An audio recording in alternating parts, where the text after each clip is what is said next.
Pour être voisins, la France et l'Allemagne ont chacune une histoire et une culture différentes, marquées par la puissance du centralisme jacobin pour la première et le fédéralisme articulé au principe de subsidiarité pour la seconde.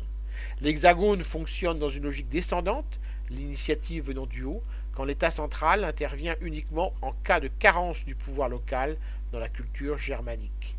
Aussi, comparer leur action sociale relève-t-il d'une gageure? C'est pourtant bien ce que nous propose le livre Les controverses du travail social en France et en Allemagne, par-delà les idées reçues, qui décrit avec habileté les différences légales, réglementaires et professionnelles. Loin de vouloir transformer les savoir-faire d'un côté ou de l'autre, les auteurs pointent les écarts entre une Allemagne centrant le travail social avant tout sur la prévention, alors que la France s'appuie surtout sur une dimension bien plus curative. En matière de protection de l'enfance, l'intervention au sein des familles pour les soutenir est privilégiée outre-Rhin, là où dans notre pays le choix se porte surtout sur le placement des mineurs et la séparation d'avec leurs parents. Si l'action de l'équipe d'éducateurs de rue de la Meneaux à Strasbourg a permis l'interpellation des pouvoirs publics et la mise en place d'un contre-pouvoir des habitants incités à s'auto-organiser pour faire valoir leurs droits, cette approche est plutôt exceptionnelle.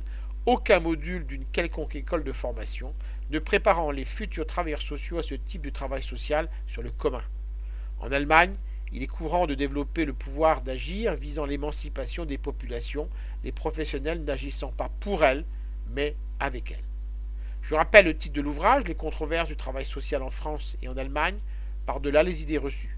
Les contributions des auteurs ont été réunies sous la direction de Bertrice Müller, de Bruno Michon et de Blandine Somo. Il a été publié chez l'Harmattan en 2015 et est vendu au prix de 25 euros. Vous pouvez retrouver le texte de cette critique dans le numéro 1195 de Lien Social. Il est consultable sur le site du journal www.lien-social.com.